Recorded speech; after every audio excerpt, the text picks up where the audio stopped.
Depression के patient बहुत ज़्यादा बढ़ रहे हैं। हम देखते हैं आजकल हर तीसरा चौथा आदमी डिप्रेशन का शिकार है, तो ऐसा क्यों हो रहा है? देखो मोनिका जी, डिप्रेशन का मतलब है डी एक्सप्रेशन। जी। मीन्स जब आपका एक्सप्रेशन दब जाए, जी। आप अपने आप को, कोई आदमी, आप क्यों कहूँ, कोई आदमी अपने आप को एक्सप्रेस नहीं कर पा रहा, जी। तो हम बोलेंगे वो डिप्रेशन में है। मतलब वो अपने भाव व्यक्त नहीं कर पा रहा, बोल नहीं पा रहा। जहां पर उसको मन अपने चेहरे से खुशी व्यक्त कर रहे हैं, उसको कोई चीज़ अच्छी लग रही है, तब भी उसके अंदर से वो चीज़ नहीं निकल पा रही। जब वो अपने प्रॉपर एक्सप्रेशन नहीं दे पा रहा है, उसका नाम डिप्रेशन है। जी। सपोज कहीं बोलने की जरूरत है, वहां वो बोल नहीं पा रहा, उसके अंदर एक घुटन महसूस होने लग जाती है, एक दबाव, एक घुटन फील होने लग जाए। और फिर क्या होता है कि कई बार जब वो एक्सप्रेशन लगातार दबता रहता है, तो जब वो रिलीज होता है तो कई बार ऐसी फॉर्म में रिलीज होता है, आदमी एक नॉर्मल बात को भी इस तरह से कहता है, जैसे ज़्यादा रोते हुए, खींचते हुए, चीखते हुए, या बहुत परेशान होते हुए, कि वो खुद को भी लगने लगता है उसको कि यार ये मेरा जो मैंने जिस तरह से चीज़ को एक्सप्रेस किया या सामने रखा वो गलत था, जबकि उसकी बात गलत नहीं थी। तो फिर यहाँ से डिप्रेशन और बढ़ने लग जाता है।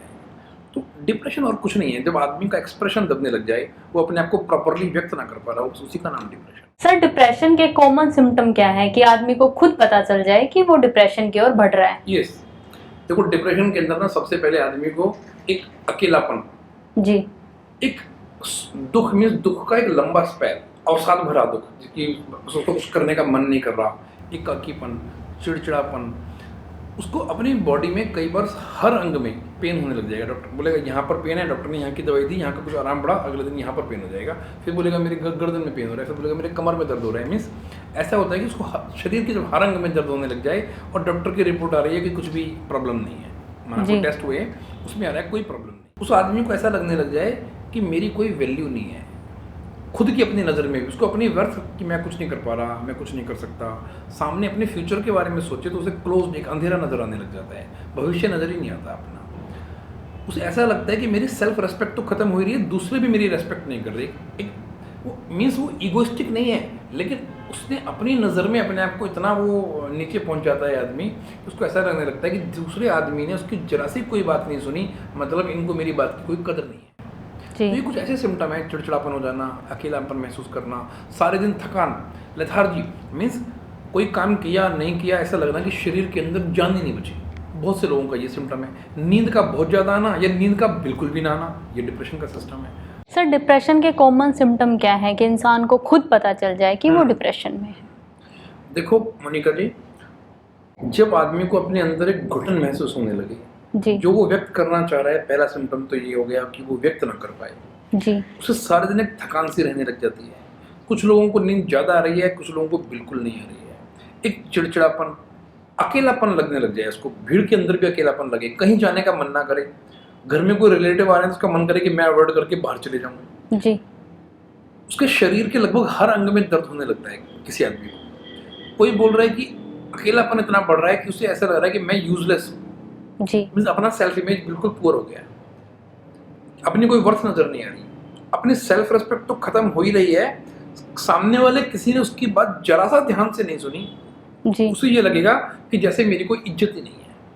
इस तरह के जो भाव है, कई बार इन सभी बातों के कारण ऐसा मन करे कि मैं सुसाइड ही कर लूं, जी। मेरी जिंदगी बेकार है, कुछ नहीं बचा। फ्यूचर के बारे में सोचे तो एकदम डार्क या अंधेरा नजर आने लग जाए। तो ये सब कॉमन लक्षण है डिप्रेशन के। सर, जो लोग डिप्रेशन को फेस कर रहे हैं उन लोगों के लिए आपके क्या सुझाव हैं? मैडम, कुछ जनरल चीज़ें हैं जो सभी लोग जानते भी हैं, मैं उनको रिपीट कर रहा हूँ अभी, पर ऐसा नहीं है कि वो चीज़ें जनरल हैं तो काम की नहीं है, उनके इम्पैक्ट बहुत ज़बरदस्त है। जी। जैसे सबसे पहले अपनी ब्रीथ पैटर्न पे काम करें। डिप्रेशन के अंदर आदमी की सांस नॉर्मली हमने देखा है छोटी और स्लो हो जाती है, जी। जिससे ऑक्सीजन अंदर कम जा रही है। अब जब ब्लड उस कम ऑक्सीजन को लेकर दौड़ता है तो बॉडी में जो वाइटल सिस्टम्स हैं उनको पहले ऑक्सीजन मिलती है, और जो हैप्पीनेस इम्यून सेल्स हैं उनको नहीं मिलती, उनके लिए बचती नहीं है। जी। तो वो निष्क्रिय होने लगते हैं। यानी सबसे पहले वो अपने ऑक्सीजन के, अपने ब्रीदिंग पैटर्न को सुधारे और फुल ब्रीथ करे पूरे दिन। शुरू में उसे ऐसा लगेगा 1 या 2 दिन कि जैसे एक नया सा काम बन गया, अजीब सा लगेगा। फिर 2-3 दिन के बाद उसको लगेगा ठीक है कुछ हद तक, और 4-5 दिन यदि वो प्रैक्टिस करता है तो उसको हैबिट पड़ जाएगी। फुल ब्रीथ से मेरा मतलब है सांस को इतना भरें कि और भरने की जगह ही ना बचे, इस लेवल तक। और फिर जब निकालें तो इस लेवल तक निकालते हैं कि बिल्कुल निकलने के लिए और बचे ही ना। ऐसे 15-20 सांस कम से कम दिन में 2 बार लेने चाहिए। ऑक्सीजन की कमी जो बॉडी में है वो पूरी होती है, और बॉडी में जब ब्लड ऑक्सीजन को लेके घूमता है, हमारे सेल्स का जो बॉडी सेल्स हैं उनका मेन फूड ऑक्सीजन है। दूसरा फूड जो हम भोजन खाते हैं उसके जो न्यूट्रिएंट्स होते हैं, मिनरल्स, विटामिन्स, प्रोटीन्स जो भी हैं, ग्लूकोज, वो हमारे सेल्स का फूड है। तो जब ऑक्सीजन कम जाती है तो बॉडी के वाइटल ऑर्गन्स को तो मिल जाती है जो जीवन चलाने में सहायक जरूरी हैं, लेकिन इम्यून सेल्स, हैप्पीनेस सेल्स इनके लिए नहीं बचती। पॉइंट है, डीप ब्रीथ के साथ साथ जब याद आ जाए, डिप्रेशन के पेशेंट को क्या होता है कि उसकी सांस छोटी और धीमी हो जाती है, तो ऑक्सीजन बहुत कम जाती है। तो जब याद आ जाए उसको अपनी ब्रीथ, फुल ब्रीथ लेनी है, मतलब आराम से बैठे हुए, ऑफिस में काम करते हुए, अपने घर में, दोस्तों के साथ, कहीं पर भी वो है, उसे सांस ऐसे लेनी चाहिए कि उसको नाभि में हल्की सी मूवमेंट फील हो। इसका मतलब है कि उसका ब्रीथ पैटर्न फुल ब्रीथ, पूरी सांस ले रहा है वो। हमने देखा है जिन लोगों ने सिर्फ ये एडवाइस मानी और कोई एडवाइस नहीं दी गई उनको, हमने देखा है 5 से 10 दिन के अंदर उनके अंदर भी ज़बरदस्त चेंज आता है। डिप्रेशन के पैटर्न बहुत हद तक टूटने लगते हैं। फिर माइंड को एक नया पैटर्न मिल जाए खुशी का, तो माइंड उस पर चल देता है। तो एक तो हुआ ब्रीथ पैटर्न सुधारना चाहिए, दूसरा हुआ नींद। किसी आदमी को नींद बहुत कम आ रही है, किसी को बहुत ज़्यादा आ रही है, तो अपने स्लीप पैटर्न पे ध्यान देना है। लाइट एक्सरसाइज करनी है, बेहतर डाइट लेनी है। सभी को पता है बेहतर डाइट में ग्रीन वेजिटेबल है, एवरीबॉडी नोज कि किस तरह से लेनी है, किस तरह से नहीं लेनी। जो बेहतर डाइट नहीं ले रहे हैं, हमने देखा है आज की तारीख में नॉलेज उन्हें भी है कि कौन सी डाइट बेहतर है, कौन सी नहीं है। फास्ट फूड अवॉइड करना चाहिए, उसमें कोई बात नहीं है, ठीक है। एक और चीज़ क्या है बहुत इंपॉर्टेंट इन्हीं जनरल सुझावों में, लर्न समथिंग न्यू। कोई भी नई चीज़ सीखने से लाइफ में एक न्यूनेस फील होने लग जाती है। हमारे माइंड का वो कौन एक्टिवेट होता है जहाँ पर नई चीज़ें करना माइंड को पसंद आता है। तो कोई भी आप नई एक्टिविटी सीखो, कोई हॉबी सीखो, या अपने प्रोफेशन से रिलेटेड जो आपको प्रोफेशन में हेल्प करे, चाहे वो सीखने लगो, painting, dancing, music, anything which you like. कोई भी एक ऐसी चीज़, नई एक्टिविटी आपको शुरू करनी चाहिए, सीखनी, और वो न्यूनेस जो आती है वो बहुत हेल्प करती है। Learn something new is a great thing. किसी डॉक्टर के पास जो लोग नहीं जा रहे थे वो भी, या जा रहे थे, सालों से दवाई चल रही थी, जैसे उन्होंने अपने ब्रीथ पैटर्न को ठीक किया और कोई एक नई चीज़ सीखनी शुरू करी, हमने देखा है उनके पैटर्न में एकदम से चेंज आया है। ये तो हुई जनरल सुझावों की बात। अब मैं 1-2 चीज़ें बताता हूँ सबकॉन्शियस माइंड के लेवल पर, बिकॉज मैं एक सबकॉन्शियस माइंड रीइम्प्रिंटिंग कोच हूँ। तो सबकॉन्शियस माइंड के लेवल पर आदमी को अपने प्रेजेंट, पास्ट और फ्यूचर पे काम करना चाहिए। पास्ट मीन्स पास्ट का कोई ऐसा इवेंट जो उसे तंग कर रहा है अंदर से। हो सकता है वो 20-25 साल पुरानी घटना हो सकता है स्कूल कॉलेज लाइफ की घटना हो, और आज वो आदमी रिटायर हो रहा है, तब भी उसके अंदर उसने एक अवसाद पैदा कर रखा है। कई बार महिलाओं की ज़िंदगी में बचपन में कोई ऐसा एब्यूज़ हुआ है, किसी क्लोज रिलेटिव ने, किसी पड़ोसी ने कभी कुछ तंग किया है, कुछ किया है जो उसने किसी से बताया भी नहीं है, और वो अंदर घुट रहा है। तो उनको बात बात पे डर लग जाना, परेशान हो जाना, ये उनकी लाइफ में एक नॉर्मल एक्टिविटी बन जाती है। स्कूल में, कॉलेज में किसी ने गला दबा दिया जोर से, तो उस आदमी को ऐसा लग रहा है 60 साल की उम्र होने पर भी कि जैसे कोई है जो पीछे से मेरे गले को पकड़ रहा है। इस तरह से चीज़ें हो जाती हैं। तो ये सब चीज़ें क्या हैं, जैसे घर में एक मरा हुआ, सड़ा हुआ चूहा पड़ा हुआ है, रॉटन रैट इन द हाउस।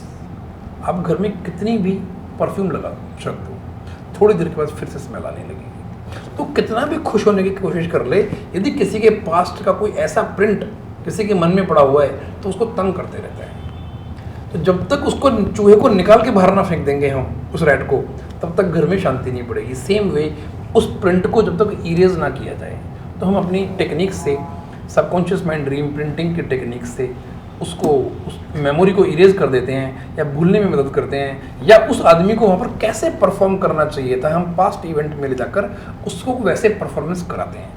तो उसको, उस इवेंट का जो इम्पैक्ट होता है उसके माइंड से ख़त्म हो जाता है। मैं आपको बताता हूँ कि मेरे एक क्लाइंट को स्टैमरिंग की प्रॉब्लम है, हकलाने की। बचपन में उन्होंने स्कूल चेंज किया, स्कूल के अंदर जब वो अपना इंट्रोडक्शन दे रहे हैं उस समय उनको वो दे नहीं पाए, और उनके यहाँ पर शब्द रुक गए।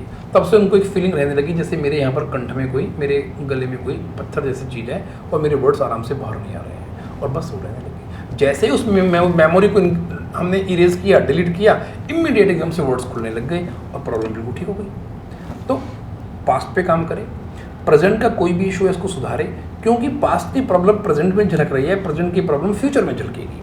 और दूसरा, अपनी बंद आंखों में अपने फ्यूचर को विजुअलाइज करें।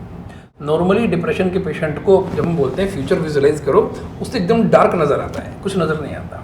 बट उसे क्या करना चाहिए, फिर भी 1 साल बाद का प्लान, 5 साल बाद का प्लान, 10 साल बाद, 20 साल बाद कि मैं कहाँ हूँ, मेरा काम किस स्तर पर पहुँच जाएगा, मेरी फैमिली में क्या होगा, एक प्रॉमिसिंग फ्यूचर वो कंटिन्यूस अपने आप को दिखाए, सुनाए, महसूस कराए। तो जब आदमी को फ्यूचर प्रॉमिसिंग नज़र आ रहा होता है तो प्रेजेंट की और पास्ट की प्रॉब्लम्स उसको बहुत छोटी लगने लगती हैं। यदि एक आदमी को लग रहा हो कि मेरी जॉब यहाँ पर सेफ है, तो उसको बॉस ने कुछ कह भी दिया तो नज़रअंदाज कर देता है, कोई बात नहीं, किसी ने कोई चीज़ अच्छी भी नहीं लग रही तो ठीक है, बिकॉज यहाँ पर फ्यूचर सेफ है। जी। तो अपने प्रॉमिसिंग फ्यूचर को विजुअलाइज करें कि मेरे साथ अच्छा होने जा रहा है, और अपना एक 5 साल के बाद मैं कहाँ हूँ, एक बहुत बढ़िया डिजाइनिंग करें अपने माइंड के अंदर कि मैं यहाँ हूँ, सोच करके 10 साल के बाद, क्योंकि उसने अभी अंधेरा डिजाइन कर रखा है अपने माइंड में, अंधेरा थोड़ी हो रहा है, फ्यूचर में कुछ तो हो गई। इट मीन्स माइंड तो पैटर्न पकड़ता है। जी। आइंस्टीन ने बोला है imagination is more important then knowledge. Means अपने माइंड को एक इमेजिनेशन कराए, वो उस इमेजिनेशन में अपना फ्यूचर बेहतर दिखाए। तो ये 2 चीज़ें तो मैंने बताई आपको सबकॉन्शियस माइंड के लेवल पर, पास्ट, प्रेजेंट और फ्यूचर पे काम करें, इमेजिनेशन में अपने फ्यूचर को बढ़िया दिखाए। और उसके बाद ऐसी इमेजेस जिनमें वो खुश है, चाहे वो पुराने कोई एक्सपीरियंस याद करे जब वो बहुत खुश था, उन इमेजेस को, उस समय क्या साउंड्स थी और कैसी फीलिंग थी, उन इमेजेस को यहाँ पर कॉन्टीन्यूस देखता रहे, उन बातों को सुने, बीच बीच में 2 मिनट लगा करके अपनी आंखें बंद करके सांसों पे ध्यान दे, और जब थोड़ा सा उसको लगे कि उसको हल्की सुस्ती सी आने लगी है, उस समय पर उन इमेजेस को यहाँ पर रख करके देखे। प्रैक्टिस के साथ साथ वो इमेजेस बंद आंखों से भी महसूस, खुली आंखों से भी महसूस होने लग जाती हैं। तो जब वो अपनी आंखों के सामने अपना हैप्पी फेस, प्रॉमिसिंग बातें, अच्छे डायलॉग्स कि लाइफ इज़ इंटरेस्टिंग, मैं आगे बढ़ रहा हूँ, सब अच्छा होगा, इस तरह की साउंड्स को कंटिन्यूस क्रिएट करता रहे और फील करता रहे, तो ये पैटर्न बहुत जल्दी 3-4 दिन के अंदर हमने देखा एकदम ब्रेक हो जाता है।